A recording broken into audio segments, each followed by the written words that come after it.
জয়গুরু। পরম প্রেমময় শ্রী শ্রী ঠাকুরের রাতুল চরণে আমার শতকোটি প্রণাম এবং আপনাদের প্রতি প্রত্যেকের আমার আনন্দিত জয়গুরু। আজকের আলোচনার বিষয় হলো পরম প্রেমময় শ্রী শ্রী ঠাকুরের জীবনের বাস্তব কাহিনী। অজানা কিছু কথা অবশ্যই শুনুন। শ্রী শ্রী ঠাকুর অনুকূল চন্দ্র সনাতন ধর্মের একজন আধ্যাত্মিক পুরুষ। 1888 সালের 14 সেপ্টেম্বর পাবনা জেলার অদূরে পদ্মা নদীর তীরে হিমায়তপুরে তিনি জন্মগ্রহণ করেন। অনুকূল চন্দ্রের পিতা শিবচন্দ্র ছিলেন নিষ্ঠাবান ব্রাহ্মণ। তার জননী মনমোহিনী দেবী ছিলেন একজন সতীসাধ্যী রমণী।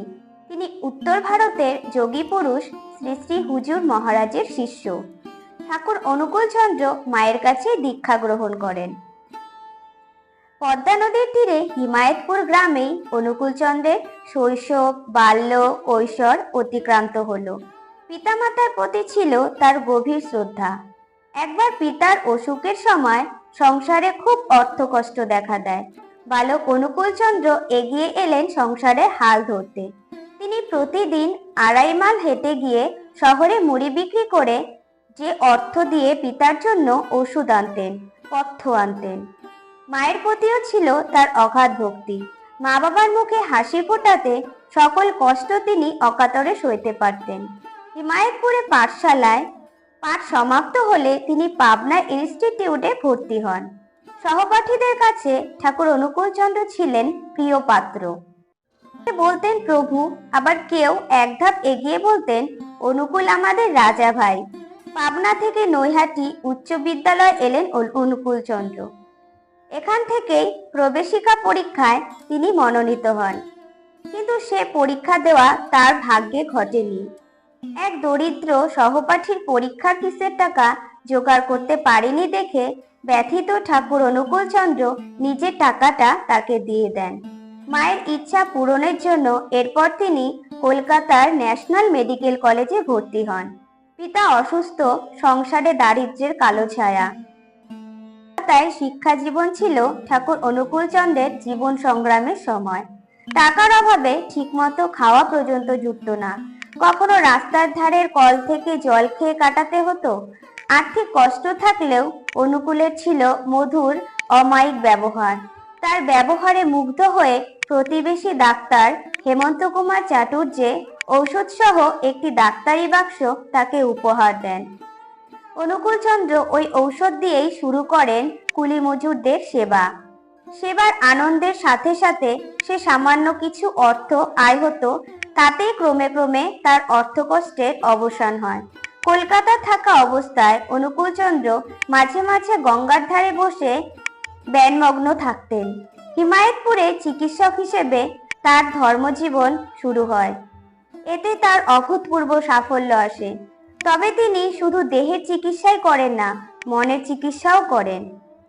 তিনি উপলব্ধি করলেন মানুষের দুঃখে স্থায়ী নিবারণ করতে হলে শারীরিক, মানসিক ও আধ্যাত্মিক এই 3 রকম রোগের চিকিৎসা দরকার। তিনি মানসিক ব্যাধির চিকিৎসা শুরু করলেন। অসহায় যারা, অবহেলিত যারা, অনুকূল তাদের হলেন প্রাণের বন্ধু। তাদের তিনি নাম মাহাত্ম্য শুনিয়ে কীর্তনের দল গড়ে তুললেন। কিন্তু কিছু কিছু শিক্ষিত তরুণও এই সময় তার প্রতি আকৃষ্ট হয়ে পড়েন। এদের নিয়ে কীর্তন আনন্দে মেতে উঠলেন অনুকূল চন্দ্র। তখন থেকে সমাগত ব্যক্তিগণ তাকে ডাক্তার না বলে ঠাকুর বলেই সম্বোধন করতে থাকেন। ঠাকুর অনুকূল চন্দ্রের এই মহিমার কথা ক্রমশ ছড়িয়ে পড়তে লাগলো। তবে কীর্তনের ব্যাপারটা নিয়ে ঠাকুর গভীর চিন্তায় মগ্ন হলেন।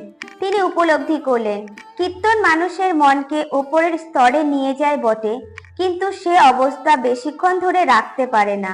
মনের স্থায়ী উন্নতি ঘটাতে হলে চাই সৎ নাম স্মরণ ও মননের সাহায্যে ব্রহ্মার উপলব্ধি। আর তার জন্য দীক্ষা একান্ত আবশ্যক। শুরু হলো সৎনাম প্রচারের মহিতানিক অধ্যায়। তার ভক্ত ও অনুরাগীর সংখ্যা ক্রমশ বৃদ্ধি পেতে লাগলো। সৎসঙ্গের প্রতিষ্ঠাতা ঠাকুর শ্রী অনুকূল চন্দ্র। প্রতিষ্ঠানিক নামের তাৎপর্য ব্যাখ্যা করে তিনি বলেন, সৎ ও সংযুক্তির সহিত তদ্গতি সম্পন্ন যারা, তারাই সৎসঙ্গী, আর তাদের মিলন ক্ষেত্রই হলো সৎসঙ্গ। শুরু হলো মানুষ তৈরির আবাদ। কর্মের মাধ্যমে যোগ্যতর মানুষ গড়াই হলো এর লক্ষ্য। অন্যদিকে হিমায়তপুরে গড়ে উঠল ধর্মকর্মের অপূর্ব সমন্বয়ে সৎসঙ্গ আশ্রম। শিক্ষা, কৃষি, শিল্প, সুবিহার, আস্তিকের এই চার স্তম্ভের অভিব্যক্তি। এই আশ্রমে বিভিন্নমুখী কর্মপ্রতিষ্ঠানের বিদ্যায়তন গড়ে উঠল। প্রাচীন ঋষিদের তপবনের নবতর সংস্করণ যেন ব্রহ্মচর্যা, গৃহস্থ, বানপ্রস্থ ও সন্ন্যাস সনাতন আর্য জীবনের এই চারটি স্তরই সৎসঙ্গ আশ্রমভূমিতে এক সামঞ্জস্যপূর্ণ যুগপুরুষোত্তম রূপ লাভ করে। ঠাকুর অনুকূল চন্দ্রের আধ্যাত্মিক প্রেরণায় উদ্বুদ্ধ হয়ে দলে দলে মানুষ এসে তার শিষ্যত্ব গ্রহণ করেন। ঠাকুর অনুকূল চন্দ্রের প্রতিষ্ঠিত হিমায়তপুর সৎসঙ্গ আশ্রম নামে উপমহাদেশে সুপরিচিত লাভ করে। মহাত্মা গান্ধী এই সৎসঙ্গের কর্মকাণ্ড দর্শন করে ভূয়সী প্রশংসা করেন। 1969 সনের 27শে জানুয়ারি তারিখে 81 বছর বয়সে তারই প্রতিষ্ঠিত আশ্রম ভারতের বিহারে দেওঘর ঠাকুরদেহ ত্যাগ করেন। জয় গুরু।